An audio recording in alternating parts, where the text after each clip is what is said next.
Hey guys, Brandon here.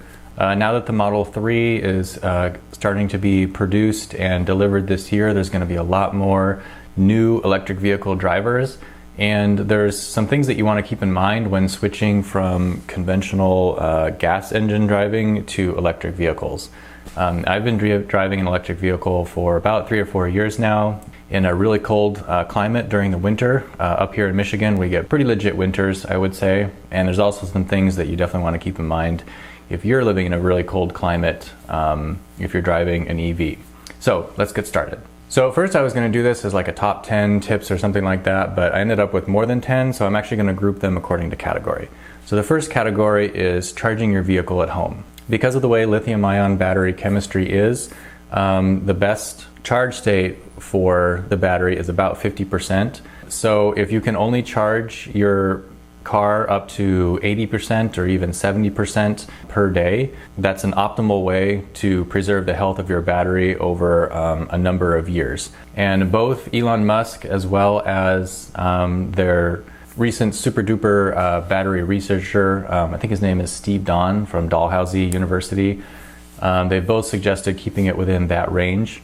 The reason is that at high states of charge and really low states of discharge, the buildups on the anode, actually I don't remember if it's the cathode or anode, but anyway, there's some chemical buildups on some of the elements, and that happens over the life of the battery, and it's accentuated at the extremes of high charge and low charge. So you want to try to stay in the central, safe charge zone of your battery as much as possible. The second tip is to charge on an EV rate plan where electricity is cheaper at night. So unlike most industrial electric use and even home electric use, electric vehicles can charge when electricity rates are really cheap, which is at night because demand is so low. And a lot of major electricity providers will have, they either call it time of use or an electric vehicle charge rate plan. For example, in my plan during the summer, which is peak electric use, during peak electric use, my rate is 22 cents per kilowatt hour. Actually a little higher because that doesn't include the distribution cost. But then at night, it goes down to, I believe it's 9 cents a kilowatt hour.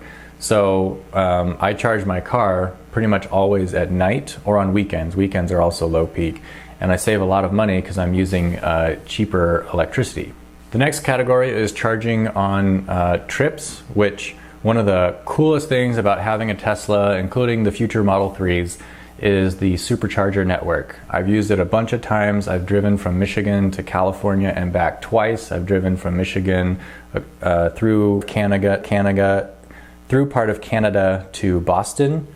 And I would love to do another cross-country trip again. And it's really fun. So I really recommend the experience. And the Tesla in their map software has something called Trip Planner, which when you tell it where you're going, your eventual destination, it will map out all the Tesla superchargers that you need to use. It'll tell you what time you'll get there, how much battery you'll have left, how long you have to stay there to charge, and what time you can leave. And it maps that out for every supercharger. And they're usually spaced out about every 90 to 100 miles. So about every hour and a half, you'll be stopping for probably around 20 minutes, at least with good efficiency. But the tip here is that, especially when you first get an EV and you're not used to the range, is to charge extra. Trip Planner will give you the green light when you have 20 percentage points above when it calculates you'll make it. And I highly recommend doing at least that when you first start, because the way it happens is that your car charges faster when it's emptier. So what Trip Planner does is it has you charge just enough to get to the next supercharger, and then you charge again just enough to get to the next supercharger, and on and on. So it cuts it a little bit close. So when you're not used to, you know, the factors that affect EV range and stuff like that, you can get surprised by how much energy you're using, and then you might come into a situation where you don't have enough energy to get to your destination. So bottom line is charge extra And this is especially important in the winter because although Trip Planner is pretty good at predicting energy use, even at freeway speeds of about 65 to 70 miles an hour, there's a number of factors that it doesn't take into account. One is really high speeds. So some interstates have speed limits of like 85 miles per hour. You can go 85 in Nevada. The car uses much more energy at that level, and Trip Planner is not accounting for that. So you might have to slow down if you don't charge a little bit extra. Other factors include snow, precipitation, cold weather, winds, all of that, whether for increased resistance to travel or increased need to heat. Either the battery or the cabin are going to use lots of extra energy. And the other thing is Trip Planner, well, let's say it's 2% off or 5% off. You know, if you're only traveling 50 miles or something like that, that's not much of a margin of error. But if you're traveling 120 miles to the next supercharger, that's a long period of time for that 5% miscalculation to add up. So the longer you're traveling and the worse the weather, the more buffer you want to have. The second thing is you want to be familiar with the unit of kilowatt hours. That measures how much energy is in your battery, and that will tell you how much energy is left. So, and the unit is, a kilowatt is 1,000 watts. So just to put it in everyday terms, if you have a 100-watt light bulb, if you have 10 of those, 10 times 100 is 1,000. So the energy required to power 10 of those light bulbs for 1 hour is a kilowatt hour. My battery is 70 kilowatt hours, so my battery could theoretically power 10 100-watt light bulbs for 70 hours, which is completely useless. But anyway, when you're at the supercharger or charging through any input, the car is going to tell you how many kilowatt hours you have. So you want to be familiar with just how that translates into mileage. For example, Trip Planner averages, I think, about 300 watt hours per mile or something like that, which means you can go about 3 miles per kilowatt hour. So you want to be kind of familiar with that kind of unit and how that will affect your range and your planning, basically. And I'm planning on doing a separate video on the simple calculations of how to do that. It's really simple. You just have to be familiar with it. Bjorn's done it in his video. That's how I learned. So anyway, be familiar with the kilowatt hour. Next, if you're on a trip, you want to bring your mobile adapter and charging kit, which comes with the Tesla. It comes with like an 18 or something foot cord, and then a couple of adapters.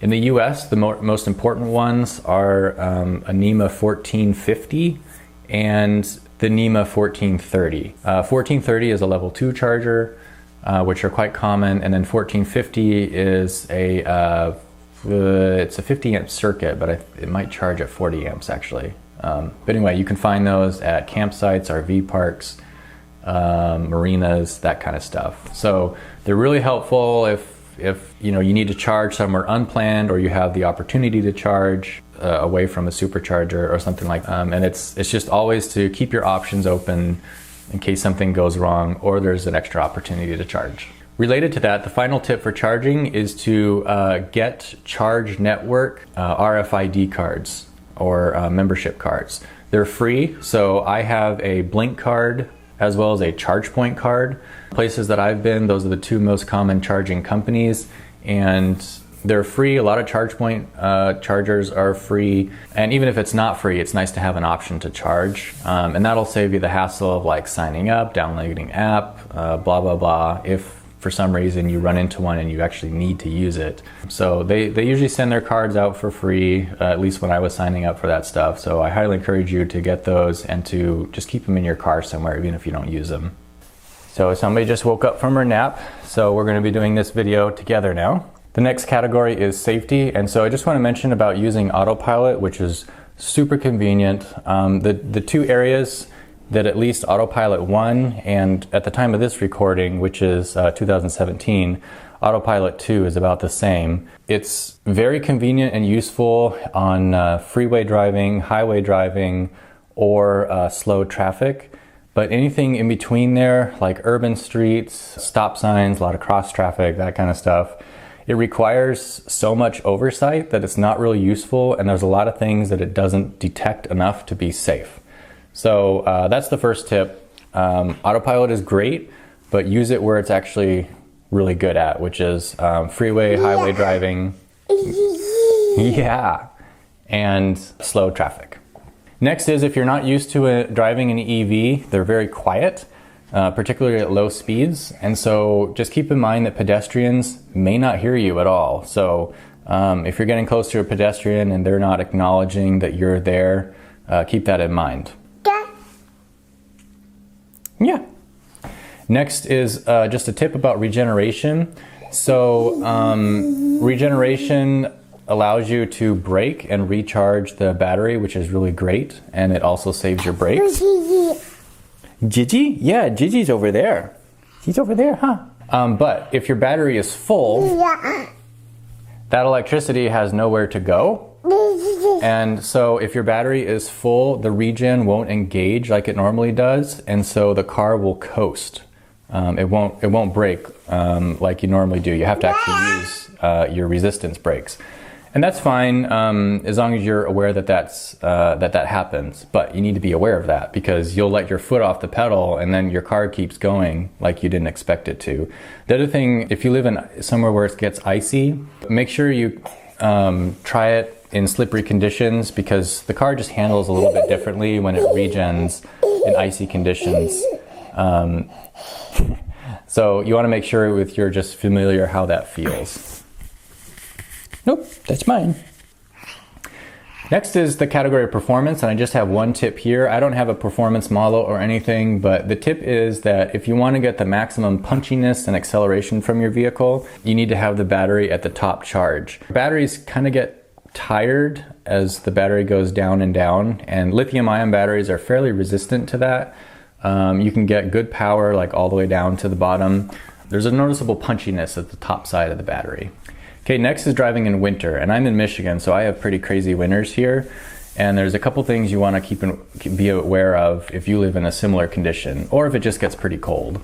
First is, you're going to lose about 30% of your range in the winter, and that's due to cold, that's due to the heating needs for the battery, for the cabin, that's due to snow, to slush. All that produces resistance and increased energy needs through heat. So if your car has a 300-mile radius or range, it's going to be closer to 200 in a severe winter. Okay, mom's home now.